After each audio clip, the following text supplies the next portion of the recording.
Ada materialisme metafisik. Materialisme metafisik ini ngomong tentang diam dan gerak.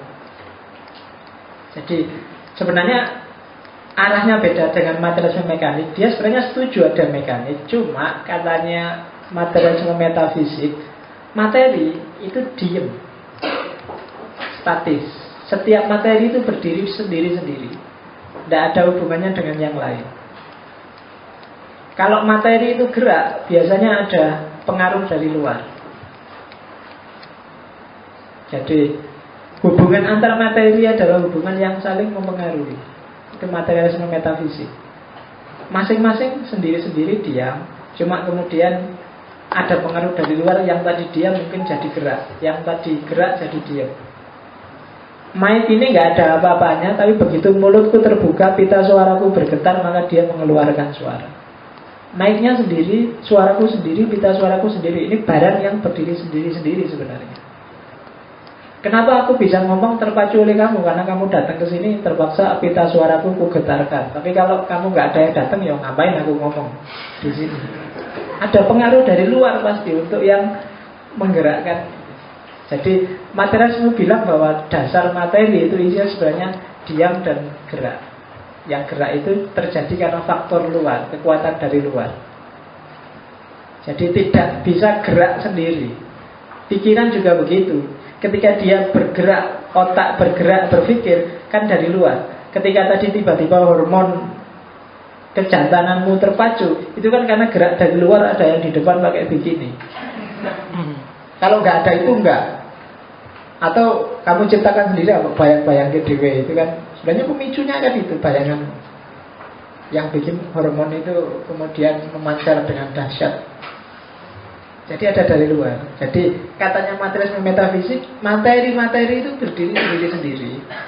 Cuma ketika dia gerak pasti karena pengaruh dari luar, dari yang sendiri. Jadi teh ini sendiri, aku sendiri. Teh ini ada karena pengaruhku datang. Kalau aku nggak datang, nggak ada teh ini. Ya kan? Dan teh ini sisa berapa? Apakah banyak? Apakah dikit? Kan pengaruhnya dari aku juga. Dia mandiri, cuma jadi nggak mandiri karena tak minum. Iya, dan itu relasi antar materi. Namanya materialisme metafisik. Ada diam, ada gerak. Lebih dalam lagi dari realisme metafisik, namanya materialisme dialektis. Kalau di materialisme metafisik, itu kan cuma satu, saling mempengaruhi. Tapi kalau di materialisme dialektis, teorinya lebih dalam lagi. Saling mempengaruhi antar materi, itu akan melahirkan matter yang baru, sesuatu yang baru. Itu kan nanti tokoh dialektika itu kan Hegel. Mungkin masih ingat lah teman-teman, ada tesis, ada sintesis, ada antitesis, kemudian ada sintesis. Itu kan geraknya materi sebenarnya. Ada sosialisme, ada demokrasi. Ini anaknya gimana ya? Terus ketemulah dua-duanya, dua entitas yang berbeda ketemu jadi sosialisme demokratis. Kan gitu. Itu sosialisme itu mungkin tesisnya diantitesisi oleh demokrasi, lahirlah sosialisme demokratis. Dan materi selalu begitu. Ada air, ada gula, ada teh. Nah, itu kan barangnya sendiri-sendiri. Tapi begitu, ini kan saling berlawanan, beda ini urusannya. Kita digabung jadi satu, jadilah air teh. Dan gerak selalu begini, itu yang bikin realitas itu dinamis. Kalau yang materialisme mekanis tadi kan tidak tambah apa-apa, cuma saling gerak aja. Tapi di materialisme dialektis, sebenarnya gerakan antar materi yang saling bentur tadi menghasilkan sesuatu yang baru. Ada takmir, ada aku, ketemu. Sebenarnya nggak ada urusan aku, nggak ada urusan sama Yasir, nggak ada urusan sama masjid ini. Dulunya juga begitu, masjid hubungannya apa roh aku. Tapi terus kemudian dua materi yang berbeda ini ketemu. Bisa ngisi pengajian Pak Raiso, aku ngaji Raiso. Ilmu ku filsafat, surah apa lah Pak, ngaji tetap tapi ganti judulnya ngaji filsafat. Itu kan sintesis namanya. Gitu loh. Jadi ngaji sama filsafat kan meskipun nggak hakiki, seolah-olah dua dunia yang berbeda. Kalau ngaji itu harus ada kiainya, dalil Qurannya banyak, kemudian pakai serban, pakai selawatan, pakai itu. Nah, sementara filsafat kan enggak. Ngaji itu agama, teologis, awalnya harus keyakinan, keimanan. Sementara filsafat ini eksploratif, awalnya harus ragu dan mengejar jawaban. Betul, tapi ditemukan, lahirlah sintesis baru namanya ngaji filsafat. Meskipun nggak terlalu jelas. Tapi ini namanya sintesis. Kamu selalu begitu, dalam hidup selalu begitu. Kamu maunya apa, begitu masuk kampus UIN, terus kamu berubah jadi apa? Kenapa? Kamu jadi tesisnya, UIN jadi antitesisnya. Ketika ketemu berdua, lahirlah mungkin kamu yang versi UIN sekarang, gak kayak dulu lagi. Itu sintesis sudah. Kamu sama pacarmu, kamu pemarah, pacarmu penyabar. Ketemulah dua, terus yang pemarah jadi sabar, yang sabar jadi mesunan. Ya kan? Yang pemarah jadi sabar, masanya nonton pacarku sabar banget, rapi enak lesu. Tapi yang sabar jadi mesunan. Wih, kita jadi orang kok pemarah, mbok sabar kayak aku. Jadi akhirnya bodoh. Sintesis akhirnya. Nah, itu dialektis. Kamu paham sendiri lah nanti dialektika itu. Jadi antara tesis, sintesis, antitesis. Jadi itu persilangan antara yang satu ketemu dengan materi yang lain, melahirkan sesuatu yang baru. Dan sifatnya kalau di situ disebut spiral, selalu lebih maju. Jadi teori apa ketemu teori apa, melahirkan teori yang baru. Teori tentang apa? Tafsir ketemu dengan teori barat tentang hermeneutik, tentang seni pemahaman manusia, ketemu melahirkan hermeneutika Al-Quran. Selalu begitu. Teori ekonomi barat ketemu dengan muamalahnya Islam, melahirkan ekonomi Islam. Itu sintesis. Selalu begitu. Psikologi teori barat dengan ilmu jiwanya Islam, ketemu lahirlah psikologi Islam. Sosiologi juga begitu. Sosiologi teori-teori barat ketemu dengan fakta sosiologi Islam, ketemu jadilah rumusan baru sosiologi Islam. Kalau dalam keilmuan selalu begitu. Tesis, sintesis, antitesis. Mungkin selama ini beda lah Pak. Barat kan sekuler, Islam kan religius. Tapi begitu ketemu ya jadilah rumusan baru. Sosiologi Islam kan sekarang banyak yang Islam-Islaman itu kan. Semuanya dikasih Islam biar sah. Ya, Miss Wood itu kenapa kok ditolak? Nggak ada Islamnya. Kan di Jakarta ada model Miss Wood tapi ada muslimah apa gitu. Sah. Makanya kalau kamu ingin ada apa-apa, kasih Islam belakangnya. Biar selamat. Coba kamu lihat Islamic Solidarity Game. Itu kan, coba kemarin lihat poli juga, ya ceweknya seksi-seksi, yang supporternya nggak jilbaban juga, yang renang juga biasa kayak yang lain. Tapi kan boleh, itu Islamik kok. Makanya judulnya Islamic. Kemarin ada yang lupa, kok sana kayak nggak Islam. Itu karena namanya Islamic Solidarity Game. Jadi Islam yang solider. Jadi apa aja boleh. Oke. Lubang itu pemain-pemainnya yang Kristen juga banyak. Sepak bola Indonesia yang U23 ya yang nggak Islam juga banyak. Tapi kan boleh. Judulnya Islamic kok. Urusan isinya apa, pokoknya Islam. Nah, itu kan materialisme dialektis. Ada dialektika antara dunia olahraga dan dunia Islam. Selama ini kan perempuan nggak boleh macam-macam kalau di dunia Islam itu. Nah, sekarang boleh olahraga. Oke, terakhir ini saya nggak akan panjang lebar karena minggu depan saya akan menjelaskan ini satu sesi full tentang materialisme historisnya Karl Marx. Ini sebenarnya materialisme dialektis, cuma diterjemahkan ke dalam sejarahnya manusia. Jadi dialektika yang terjadi di tengah masyarakat. Yang punya teori dialektika itu Hegel, filosof Jerman. Sebenarnya dialektika itu sifatnya idealis, cuma dimaterialkan oleh Karl Marx untuk membaca sejarahnya manusia, yang itu nanti melahirkan konsep sosialnya Marx, termasuk masterpiece-nya di Das Kapital itu. Dan ini agak panjang, saya butuh satu sesi biar kamu paham, karena wacana ini kan di mana-mana sering diomongkan orang. Meskipun jarang orang yang paham benar apa sih maunya Karl Marx. Ya, jadi ya coba kita lihat. Ya meskipun setelah dijelaskan kamu boleh tetap nggak setuju, nggak apa-apa. Yang penting kan nggak setuju tapi kan sudah ngerti. Jangan tidak setuju karena tidak ngerti. Karena kelemahannya orang Indonesia hari ini kan itu. Setuju nggak? Setuju tapi ya karena tidak ngerti. Pokoknya setuju gitu aja. Atau tidak setuju. Oke. Nah, perkembangannya materialisme, variasi-variasi teorinya secara umum menurut saya ada 3 itu.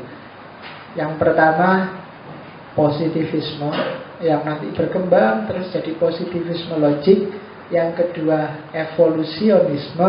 Dan yang ketiga naturalisme. Positivisme itu cara berpikir. Kalau kamu ada orang ngomong, "Mbok, kamu jangan positivistik." Itu maksudnya cara berpikir yang hanya melihat aspek empirisnya. Jadi positivisme itu termasuk nanti positivisme logik. Itu yang dipercaya cuma 2. Yang kelihatan atau yang empiris, yang bisa diakses oleh indera, dan yang masuk akal. Di luar itu tidak diakui. Jadi yang diterima oleh positivisme cuma 2, empirisisme dan rasionalisme. Empirisisme itu dari Inggris, kalau rasionalisme dari Perancis. Kalau dari Jerman itu idealisme. Kalau dari Amerika itu pragmatisme. Itu namanya belajar filsafat yang kayak gini namanya filsafat kontinental.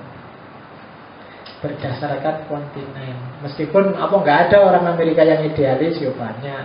Pada ada orang Inggris yang pragmatis, ya banyak.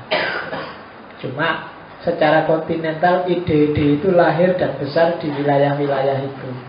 Jadi bagi orang positivisme, kamu ngomong apa aja, kalau ingin omonganmu berarti, bermakna, harus berawal dari realitas dan masuk akal. Berawal dari realitas yang tidak masuk akal ada imajinasi.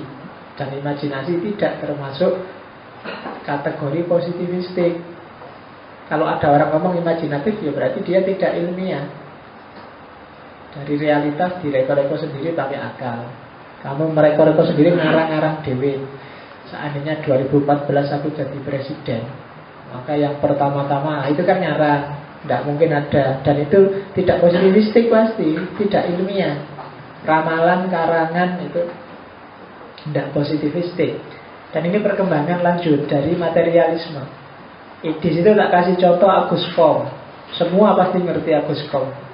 Ketika membaca bahwa dunia sosial akan berkembang dari tahap mistik ke tahap metafisik, terus ke tahap positif.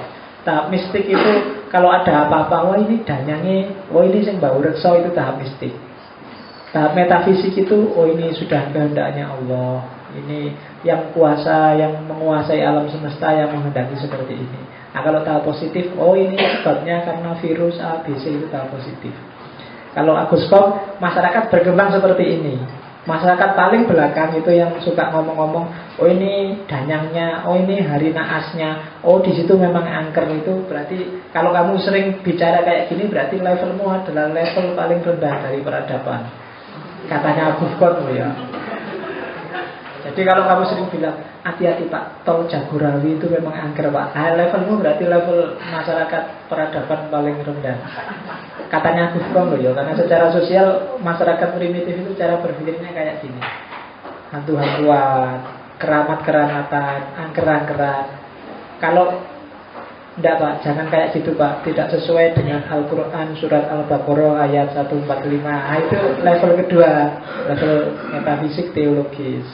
Jadi ada kekuatan besar supernatural yang kamu percaya mengatur alam semesta.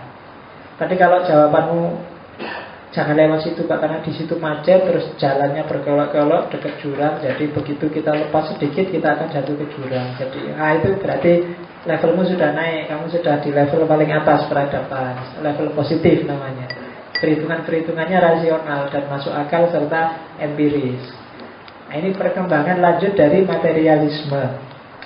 Kemudian Yang kedua evolusionisme. Kalau evolusionisme itu melihat bahwa kenyataan itu progresif dan dinamis. Ya termasuk manusia. Evolusi kan awalnya Darwin. Meskipun kamu tidak setuju Darwin, tapi sebenarnya evolusionisme, cara berpikir serba evolutif ini masuk ke semua ranah pemikiran. Tidak cuma biologi. Darwin kan di biologi, tapi sebenarnya masuk juga ke filsafat, masuk juga ke agama bahkan. Kalau kamu dengar istilah evolusi rohani, itu kan sebenarnya pengaruh evolusinya Darwin. Jadi rohani itu bergradasi, berkembang. Itu kan kayak Darwin kan, manusia itu awalnya dari monyet misalnya kan. Meskipun kamu nggak setuju dengan Darwin, tapi diakui atau tidak, di antara semua binatang yang paling mirip dengan kamu adalah monyet. Kalau kamu masih marah-marah, saya nggak setuju Darwin, yuk beli kaca. Kamu akan paham bahwa sebenarnya kamu memang dekat dengan makhluk yang namanya monyet. Jangan dikomplain Darwin itu. Kalau Darwin ngomong manusia itu berawal dari ayam, kamu boleh protes. Jauh kalau dengan ayam. Dengan bebek jauh, apalagi bebek. Tapi kalau dia ngomong dengan monyet, oh iya, agak mirip lah. Diakui apa enggak kan memang dekat sama monyet. Tidak apa-apa kamu disebut mirip monyet. Wong cuma mirip aja loh. Daripada disebut mirip manusia. Oke. Jadi evolusionisme. Dan yang terakhir naturalisme.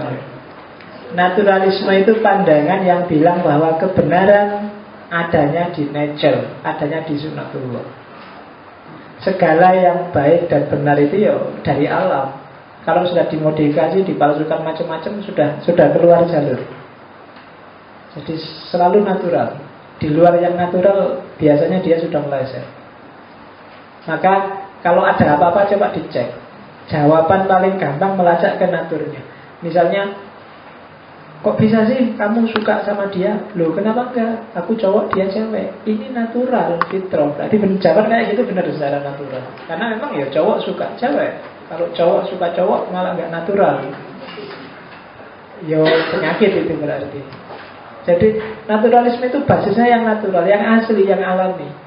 Maka minggu lalu mungkin saya bilang bahwa di antara aliran naturalisme kalau di barat diwakili antara lain oleh romantisisme awal. Romantisisme tokohnya Rousseau dan kawan-kawan. Makanya lukisan-lukisan dari eranya itu kan biasanya gambarnya orang telanjang. Karena bagi romantisisme kesejatian manusia tampak ketika dia telanjang. Kalau pakai baju, kalau pakai make up itu kan sudah nggak asli lagi. Gara-gara pakai baju kamu kelihatan gagah. Padahal kamu kerempeng tapi karena jaketnya kamu terus kelihatan gemuk. Palsu. Jadi justru natural. Maka kalau ada namanya romantisisme kan. Jadi kalau ada cowok kok suka gombal, bagi saya justru nggak romantis. Romantis itu yang apa adanya, jujur, alami. Itu romantis. Jadi kalau kamu gendut, ya dibilang aja, kamu kok gendut sih? Kamu kok romantis sekali.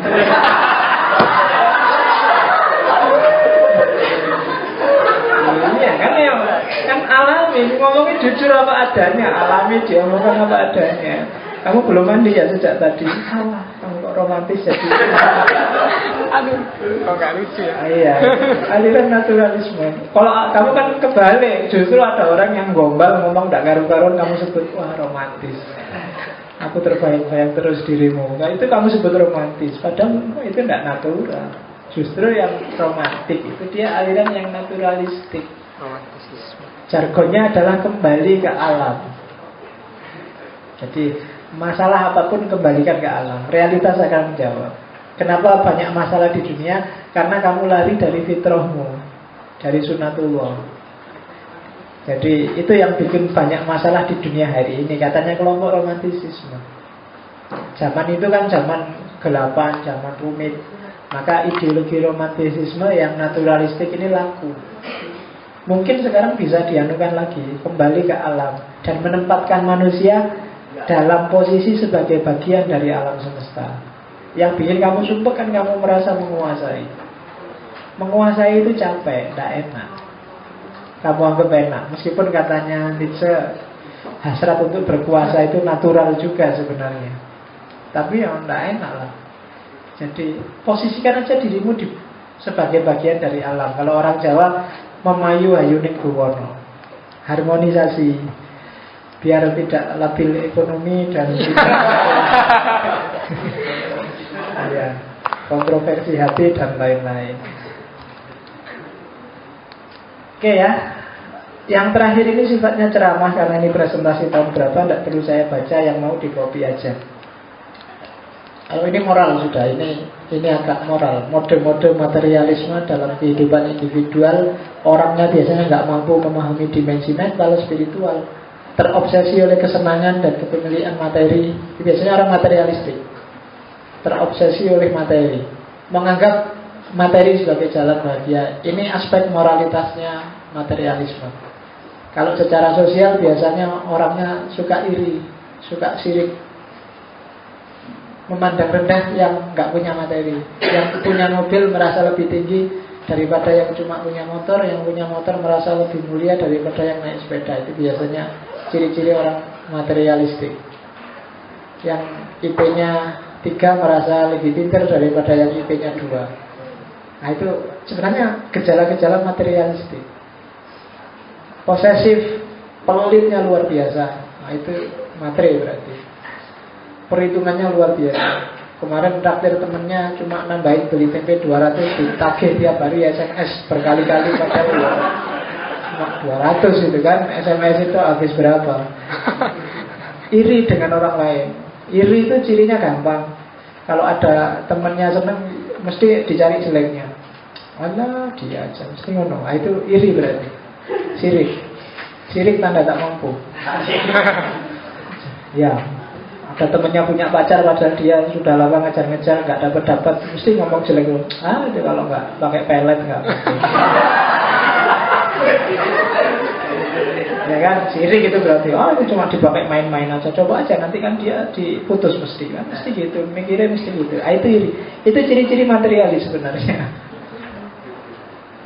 Ya, posesif, pelit, istilahnya pelit lah. Kalau dunia materi ini tidak merasa nyaman jika belum punya yang terbaik dan terbanyak. Merek HP dia nggak terima cuma Nokia tahun 99. Pokoknya harus update yang terbaru. Meskipun raiso ngepraseknya pokoknya kan yang kaya. Jadi itu ciri-ciri materi biasanya. Tidak butuh.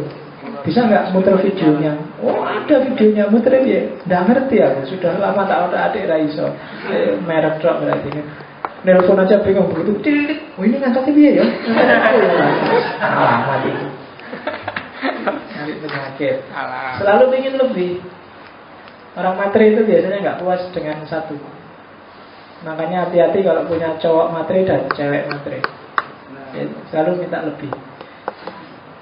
Dan ya melihat, apalagi kalau sudah punya suami, punya istri, nah itu yang gawat. Kalau sudah punya istri minta lebih kan gak enak.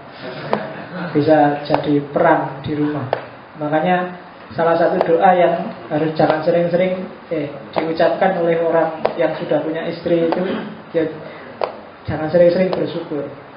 Karena di dalam Al-Quran barang siapa bersyukur akan ditambah.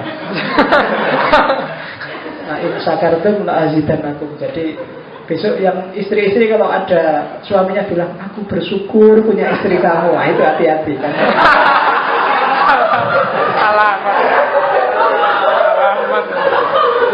Alamat itu kan. In syakartum la azidannakum. Begitu kamu bersyukur ditambah sama Allah.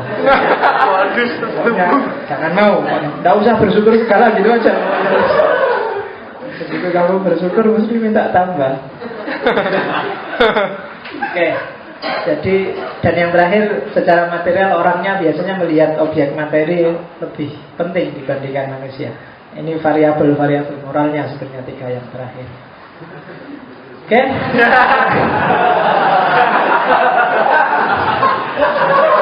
Bye. Tadi kok tiba-tiba surfing kok dapat gambar itu tak pikir lucu. Masa dipikir jeru-jeru bos.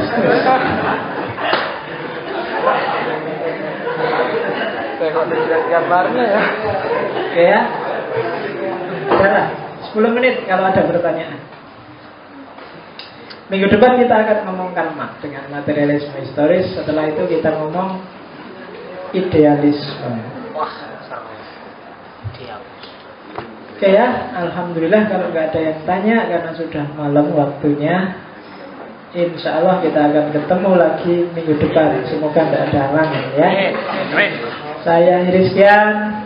Assalamualaikum warahmatullahi wabarakatuh. Waalaikumsalam warahmatullahi wabarakatuh.